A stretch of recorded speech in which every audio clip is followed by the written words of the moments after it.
Diyorsun yani İran rejimi yani yakın gelecekte bu ağır hava saldırılarıyla yıkılabilir mi yoksa? Ya ben çok sürdürülebilir olduğunu düşünmüyorum. Hem ABD, İsrail ve ittifak yani bu blok hem de İran açısından bu savaşın artık sürdürülebilir bir gerçeğinin olmadığını düşünüyorum. Yani hem ekonomik açıdan hem psikolojik açıdan yani bütün nereden bakarsanız bakın bu savaşın çok fazla bu iki blok arasında sürdürülecek gibi görünmüyor açıkçası. Ben de bakın o buna katılıyorum. Yani bir süre sonra bu işin yine müzakere yoluyla bir şekilde bir noktaya varacağı konusunu bence iki tarafın da şu anda ciddi bir şekilde düşündüğünü söyleyebiliriz. Yani ama şu gerçek var ki İran şu an itibariyle bütün psikolojik üstünlüğü eline almış gibi görünüyor ve bu durum İranlıların bütün o rejim yanlısı ya da olmasın İran'da yaşayan herkesin duygusal da bir şekilde bu yansımış yani herkes İran'ın artık Amerika'ya ve İsrail'e kök söktürdüğünü falan burada anlatıyor. Bence şu anda sahadaki psikolojik üstünlüğün tamamen İran'a geçtiği konusunda en azından sahada gördüğümüz gerçek bu. Bir süre daha bu devam ederse bu şekilde gerçekten hani Amerika ve İsrail bloku aynı zamanda Körfez ülkelerinin ciddi bir sorgulama içerisine gireceği, halkının ciddi bir sorgulama içerisine gireceği, yönetimin ciddi bir sorgulama içerisine gireceği bir sürecin de önünü açacağını ben düşünüyorum.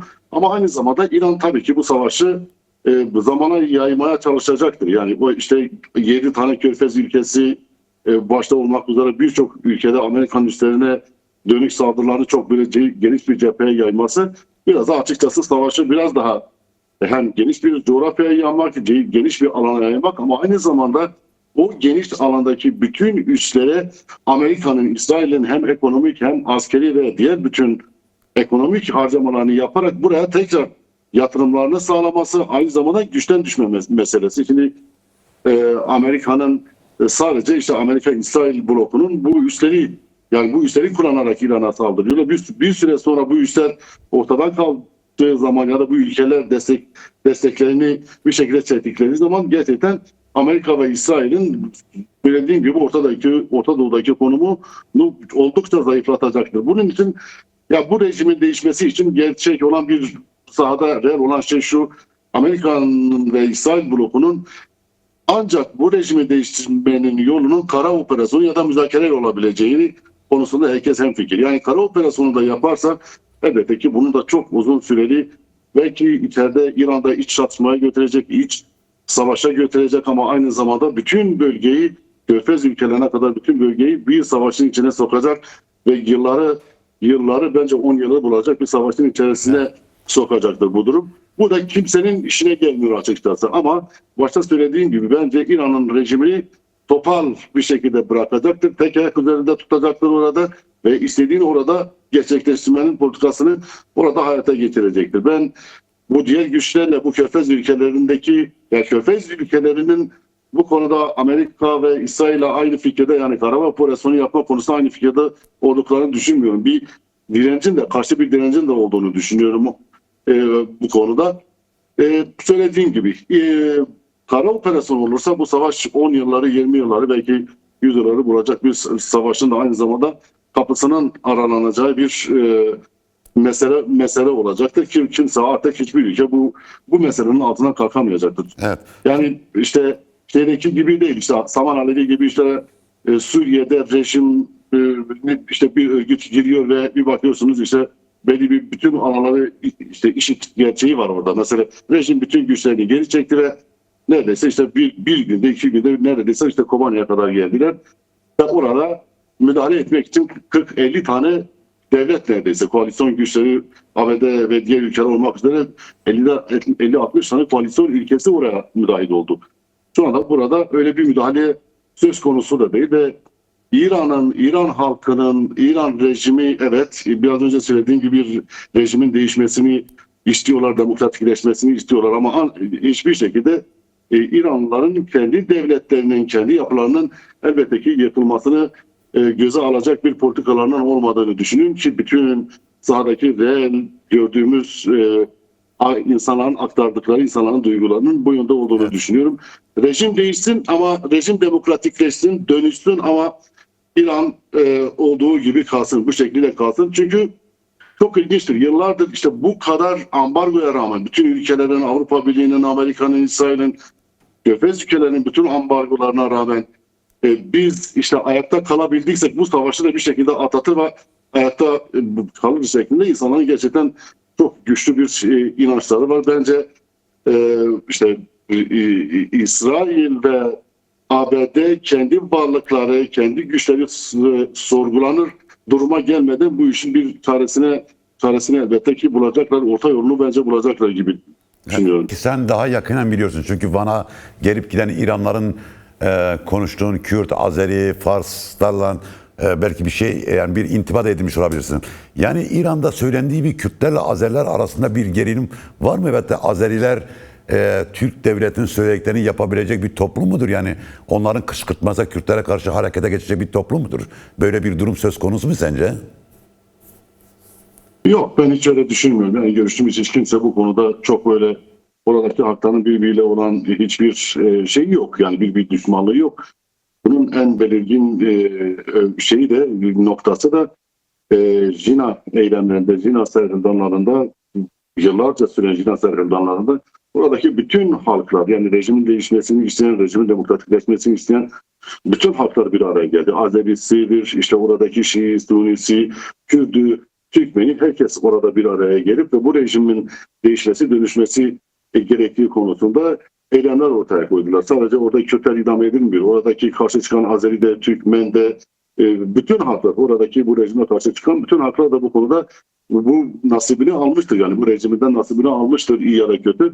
Yani o açıdan ben bugüne kadar yani görüştüğümüz 6-7 gündür yine 12 gün savaşlarında daha önceki Cine Masami eylemlerinin olduğu dönemlerde görüştüğümüz hiç kimsenin bu yönde bir yani hiç kimse ne Kürt ne diğerleri hiç kimse hakkında herhangi bir olumsuz yönden bakan bir durumu açıkçası yok. Yani biraz önce Akın Olgun söyledi yani Türkiye Kürtlerin pozisyonuna göre pozisyonu belirleyecek. Orada tam da işte Türkiye'nin politikası Hakan Fidan'ın günler öncesine belki aylar öncesine işte onları titizlikle izliyoruz. Ne yaptıklarını izliyoruz meselesi bence Türkiye'nin gerçek politikasını da ortaya koyuyor. Yani bir süre sonra Kürtlerin orada nasıl harekete geçeceği, orada ne yapacağı konusunu Türkiye izliyor ve ona göre de politikasını belirleyecek. Yoksa oradaki herhangi Azerilere ya da Türkmenlerin politikasına göre işte biz yardım istedik de işte bizim soydaşlarımız yardım istiyor da oraya girdik meselesi elbette ki olmayacak. Buradaki tamamen oraya müdahillikleri tamamen Kürt düşmanlığı üzerinden olacaktır. Elbette ki böyle bir durum söz konusu olursa da dört parça Kürdistan'da da bunu etkileme gücü, bunu hatta çok ağır bir şekilde etkileme gücü de ortaya çıkacaktır. Yani Ya ilk defa ben işte evet. PJK terör örgütü meselesi işte bastıra bugün işte Milli Savunma Bakanlığı'nın ifade ettiği yine gazetelerin birkaç gündür işte Muhabbet eksenli işte Muhabbet Cumhuriyeti'nin şeye alarak işte gazetelerin başlıklarına alarak yine uç tarihe mi dönüldü falan yine aynı muhabbet diye manşeti bilmiyorum gördünüz mü görmediniz mi? Ya böyle çirkince böyle çok kötü böyle art niyetli bir durum söz konusu. Evet, Orada benim sorum şu yani Türk devletinin bu Kürtlere karşı Türkiye sınırlarında Kuzey Kürdistan dışındaki Kürtleri de hedefleyen açıklamaları, onları terör parası içine alması, Kürtlerin hak talebini kriminalize etmesi, Kuzey Kürdistan'da Van'da gibi metropolda Kürtler arasında nasıl karşılanıyor? elbette ki tepkiyle karşılanıyor. Zaten kırık olan zaten gittikçe duygu açısından işte Kürt halkının Abdullah Öcalan'ın 27 Şubat çağrısından bugüne kadar gittikçe işte Kürt hareketinin adımları ve bunun karşılığında Türkiye'nin iktidarının hiçbir adım atmama meselesi Kürtlerde gittikçe o yarılan, gittikçe bu açığın genişlediği bir durumdan söz ediyoruz. Yani duygu kırılmasından söz ediyoruz. Bu duygu kırılmasının üzerine böyle bir şeyin gelecek olması elbette ki birçok şeyin temelini sarsar açıkçası. Yani bu süreç meselesi tekrar baştan bir tartışılır bir duruma gelir ki Sayın Öcalan zaten görüşmelerinde Kürtler ya orada bir statü elde edecekler ya da savaşacaklar. Hani bunun başka bir yolu yok. Yani oradaki halklarla birlikte yaşanacak ya da statülerini elde etmeleri için mücadele edecekler ki Kürt partilerinde zaten ortak deklarasyonda halka yönelik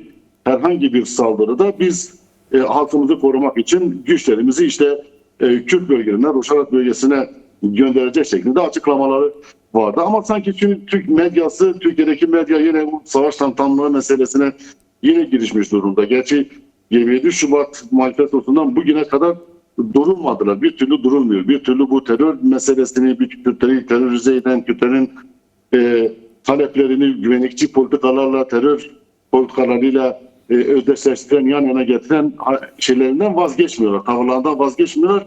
İran meselesinde de aynı şekilde devam ettiriyorlar. Evet. Yani Kürt güçleri oraya girdiklerini söylemedikleri halde oradaki herhangi sadece işte deklarasyon 22 Şubat'taki deklarasyondan sonra gerçekten Türk medyasının hedefi haline gelir. Elbette ki bu savaş medyası bir yerden yönlendiriliyor. Küçük işte bunları artık eleştirmeye başlayın ya da işte bunlara tırnak içerisinde vurmaya başlayın şeklinde başlar ve daha sonra işte bütün Türk medyasına yayılan bir savaş medyasından söz ediyoruz ve buna da başlandığını söyleyebiliriz. Yani biraz önce söylediğim gibi Kürt siyasi partileri, oradaki birleşen partileri oraya müdahale etmedik, oraya gitmedik şeklinde günlerdir açıklama yapılıyor. Hala işte Türk medyası bakıyorsunuz manşetinde işte Urmiye'nin köyüne girdi, yok işte Başkale sınırına geldi, şuraya geldi. Zorla bir şekilde Türkiye'ye işte oraya hani müdahale edin, siz de müdahale olun mesela şeklinde bence yol gösteriyorlar, zorluyorlar bu duruma. Bir kere şunu söylemek gerekiyor. Yani son Rojava'ya yönelik saldırılarda da ortaya çıktı ki Kürdistan'ın 4 parçasına kaybeden hangi taraf kaybederse, hangi Kürt kaybederse bütün Kürtlerin kaybı anlamına geliyor artık bu süreç. Yani Orta Doğu'daki bu denklem artık sadece bir tarafın kendini korumaya aldığı, diğer tarafların işte kendisini korumaya almadığı bir pozisyondan artık çıktı durum. Yani bu saldırıların sonucunda Kürt tarafına yani işte Rojava müdahalenin nasıl engellendiğini hepimiz şahitlik ettik. Halkın nasıl ayağa kalktığı, Kürtlerin birliği sayesinde müdahalenin belki bugün bambaşka şeyler konuşuyorduk ama Kürtlerin bir araya gelişleri, ortak bir cephe belirlemeleri, iç cephelerini güçlendirmeleri ve birlikte hareket etmeleri sonucunda Rojava bugün böylesi bir Rojava'da böyle bir statü oluştu. Eğer gerçekten Rojava'nın statüsü ortadan kalkmış olsaydı Federal Kürdistan bölgesi bugün aynı durumu, Rojava meselesinin durumunu aynı şekilde Federal Kürdistan bölgesi içinde konuşuyor olurduk. Bugün onu konuşuyor olurduk. Yani aynı şekilde Rojava için de aynı durum söz konusu. Biliyorsunuz ya bu savaş başladığından beridir, işte 28 Şubat'tan beridir Kürt liderlerinin özellikle işte Mazlum Abdü, Barzani ve Talabani'nin sürekli görüşmeler içerisinde olduğu, sürekli bir şekilde bu savaşın sevdiğinin nereye varacağı, Kürtlerin nasıl bir pozisyon alması gerektiği konusunda ortak bir akıl yürütülüyor, ortak bir politika belirliyor. Yine aynı zamanda İmralı'da Sayın Öcalan'la yapılan görüşmeden sonra da yani kendi görüşünü aynı şekilde ifade etti ve Kürtlere yönelik önerilerini de bir şekilde sıraladı. Yani şu anda Kürtler sahada, Orta Doğu'da bu kadar hengame ve savaşın ortasında gerçekten bildiklerini bir şekilde koruyan, ayakta tutan, zinde tutan bir halk gerçeği var karşımızda.